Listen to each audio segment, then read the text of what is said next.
증인 아까 이제 말씀할 기회가 없으셨던 것 같은데 이 메모의 작성 경위에 대해서 간략하게 설명을 해주실 수 있으십니까? 예, 시간을 주신다면 말씀드리겠습니다. 예. 제가 전달했던 첫 번째 거를 올려주시고요. 문서나 메모라고 하는 거는 중요도와 필요에 의해서 만드는 부분인데 저는 사실 지금처럼 이 메모가 중요한 부분에 있어 가치를 갖는 증거가 될 수라고는 당시로서는 전혀 생각을 못했습니다. 다만 당시로서는 더구나 비상계엄이 해제된 이후이지만 또 방첩사에서 비상계엄의 기간 동안에 왜 이런 사람들을 체포하려고 했을까라는 궁금증이 있었고 지금 당장은 어떻게 모르지만 이런 명단들에 대해서 좀 관심을 가져봐야겠다는 생각이기 때문에 나름대로 메모를 해서 이름들을 잊어먹지 않기 위해서 만들어 놓은 겁니다. 조금 이해를 돕기 위해서 이제 12월 3일 날 이런 메모에다가 제가 관련된 전화를 통해서 받아 적은 명단을 적었습니다. 여기 아마 처음에는 한 10명 정도였던 것 같고 그다음에 제가 기억을 해서 12명 정도를 추가했던 것 같습니다. 그리고 2명 정도는 잘 기억이 안 났고 나중에 한두 명 정도가 더 있지 않나 해서 시간이 지나면서 자꾸 이렇게 좀 기억이 왔다 갔다 하더라고요. 그래서 일단 그 부분은 제가 메모를 적자마자 11시 30분에 그 정무직 회의를 가니까 그 전에 보좌관에게 한번 정서를 해보라. 근데 제가 그렇게까지 하라고 그런 건 아니었는데 그냥 모르는 사람인데 좀 알아봐. 그랬더니 이 두 장에 아주 빽빽하게 사람의 이름과 인적사항을 적어서 갖고 왔습니다. 사실은 뭐 이렇게 복잡하게 적어놨나 하는 생각이 들었었는데 일단 요 두 번째 메모가 만들어졌고요. 다음 장 주십시오.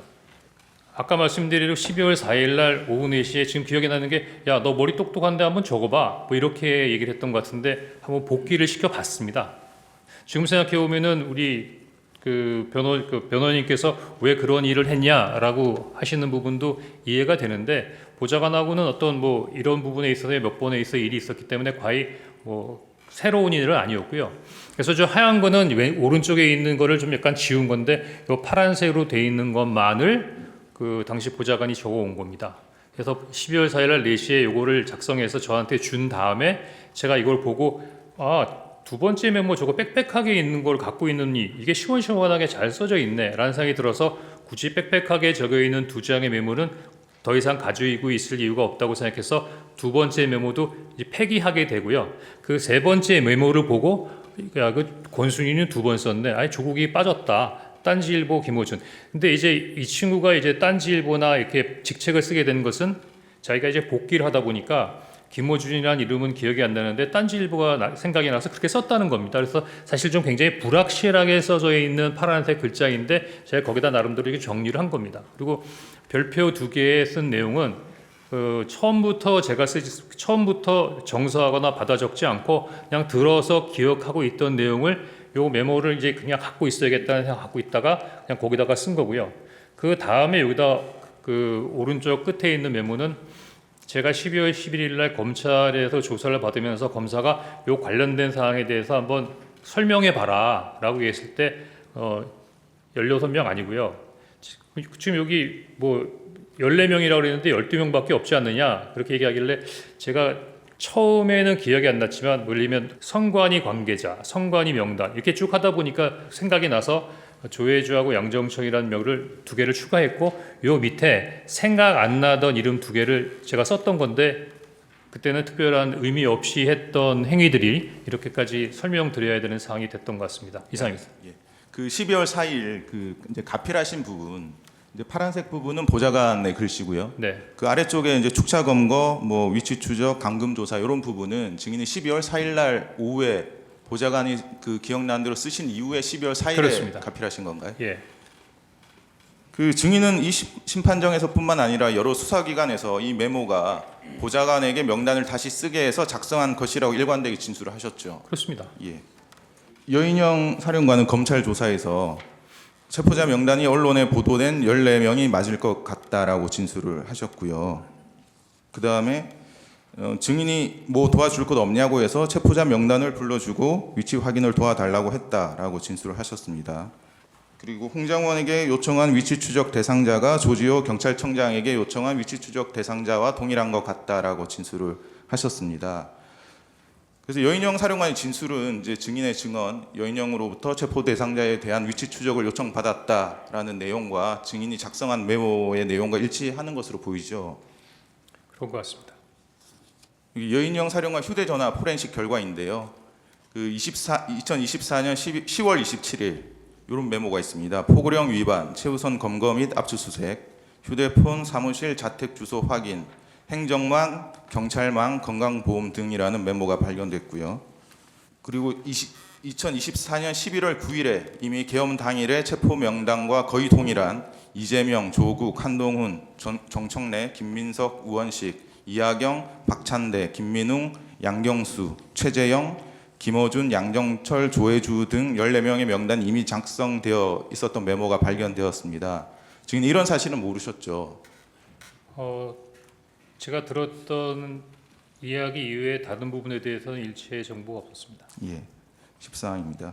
조지호 청장은 이제 여인영 사령관과 두 차례 통화를 했는데 첫 번째 통화는 22시 30분에서 22시 40분경 사이였다. 첫 번째 통화에서 안보 수사요원 100명을 지원해달라. 그리고 두 번째로 선관위 예, 우리가 들어갈 것이다라고 했고, 세 번째로 이제 메모를 좀 해달라고 하면서 사람 이름을 불러줬는데 총 15명이라고 했다. 이재명, 우원식, 박찬대, 정청래, 김명수, 권순일이라고 했고, 이제 김동현이라고 들어서 경기도지사인 줄 알았는데 누구냐고 물어보니 김동현이라고 이재명 무죄 선고한 판사라고 했다. 이 사람을 체포할 건데 위치 추적, 위치 파악을 좀 해달라고 했다. 근데 우리가 할 수 없는 일이라고 했다. 이렇게 진술을 하셨고요. 그다음 두 번째 통화에 대해서는 여인영이 급한 톤으로 짧게 얘기했는데 한동훈 추가입니다 라고 말했다고 진술을 하셨습니다. 조지호 진술 내용도 증인이 메모에 기재한 그 체포 명단과 거의 일치하는 것으로 보이죠. 명단을 직접 맞습니까? 읽어보지 않아서 그렇습니다만 언론에서 나온 걸로 보니까 좀 유사하다고 느꼈습니다. 예. 다시 171호증의 1 메모를 제시하겠습니다. 여기 이제 증인 보시면 14명, 16명이라고 기재되어 있는데 이 부분은 체포 대상자 인원수를 기재한 것인가요? 그렇습니다. 인원수 이렇게 그러니까 체포 대상자라고 불러줬던 명단의 인원수를 예. 14명에서 16명 정도가 되겠다라고 기억해서 적어놓은 것입니다. 그 이제 기재한 인원은 12명으로 보이는데 나머지 2명 혹은 4명은 기억이 나지 않아서 이제 못 적으셨다는 것이죠. 제가 그 12월 6일 날 이 얘기할 때부터 2명이 기억이 안 나더라고요. 예. 근데 한 사람은 성관이 관계자라고 했고 한 사람은 아마 양 뭐라고 들었던 것까지는 기억이 난다고 하는데 누굴까 한동안 기억을 못했던 것 같습니다. 12월 3일 밤에 작성한 체포 명단과 12월 4일 오후에 작성한 체포 명단이 동의를 합니까? 명단은 다 동일합니다. 예.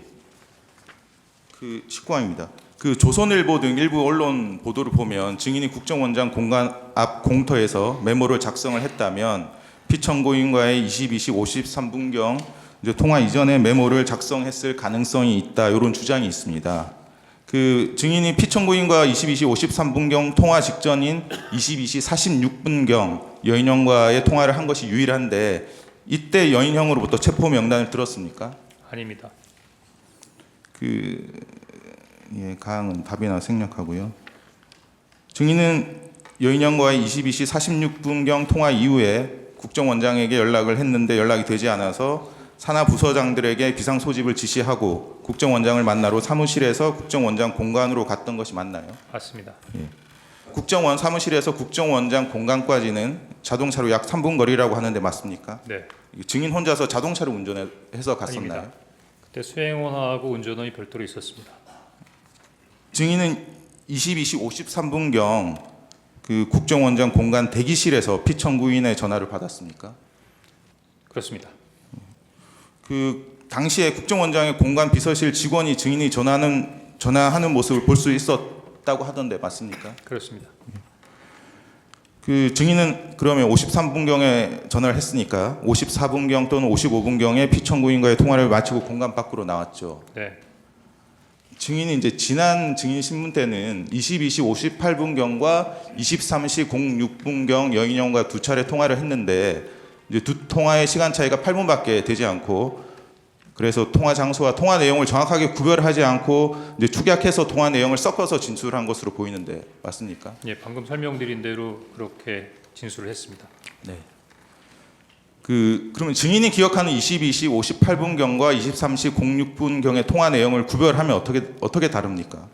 마침 조서를 보니까 여인영 사령관도 제가 일반 폰으로 전화했고 보안 폰으로 바꾸자 그랬었는데 처음에 전화해서 국회 봉쇄 얘기가 있었고 위치 추적하자는 얘기가 있었고 체포자 명단을 불러주겠다고까지 했습니다.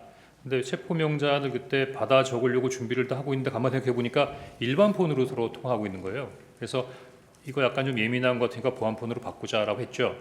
근데 보안 폰으로 바꾸고 보니까 제 보안 폰에는 차관급 이상의 국가안보 주요 간부들만 들어가 있었기 때문에 방첩사령관이 포함이 되어 있지 않았습니다. 그래서 그래도 방첩사령관한테 보안폰으로 연결하려다 보니 그건 개인이 입력할 수 있는 게 아니라 뭐 통신실이나 특별한 담당하는 부서에서 입력을 시켜야 되는 부분이라 보안폰으로 전화할 수가 없었습니다. 그래서 결국은 보안폰 통화를 시도하다가 보안폰 연결이 불가해서 최종적으로 다시 아까 전화했던 일반 전화로 다시 전화한 것이고요. 그래서 보안폰이 연결이 안 된다. 그래서 사람을 보내라 이렇게 된 거고 지금 바빠서 사람을 보낼 수 없다고 해서 그냥 불러주는 명단을 그때부터 받아줬게 된 거였습니다. 그러니까 22시 58분경에는 이제 네. 보안폰으로 연결까지 하려다가 안 돼서 안 됐고 이제 사무실로 이제 복귀를 하셨고 그렇습니다. 사무실로 복귀하신 이후에 예. 23시 06분경 이제 통화를 다시 여인영 사령관과 해서 체포 명단을 들으셨다는 말씀이시죠? 예, 그렇게 기억됩니다. 예. 24망입니다. 좀 바꿔서 물어보겠습니다. 언론 보도 등에 따르면 증인이 이제 CCTV에 22시 58분경에 이제 본청으로 들어가는 모습이 찍혔다 이런 보도가 있는데 증인이 기억하는 22시 58분경의 장소는 국정원장 공간 공터라는 말씀이시죠? 그렇습니다.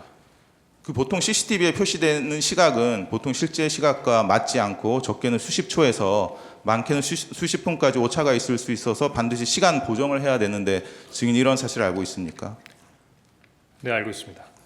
증인이 모습이 찍혔다는 CCTV 촬영 시각이 실제 시각과 오차가 정확하게 얼마나 보정되었는지 전혀 이제 확인되지 않은 것으로 보이는데 그럼 뭐 보정이 됐다 이런 얘기 못 들어보셨죠?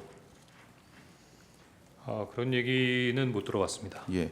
그리고 국정원은 CCTV 일부 정보만 선별적으로 공개하고 있고 증인이 CCTV상 언제 어디서 통화하는 모습이 찍혔는지에 대해서 전혀 밝히지 않고 있죠. 네,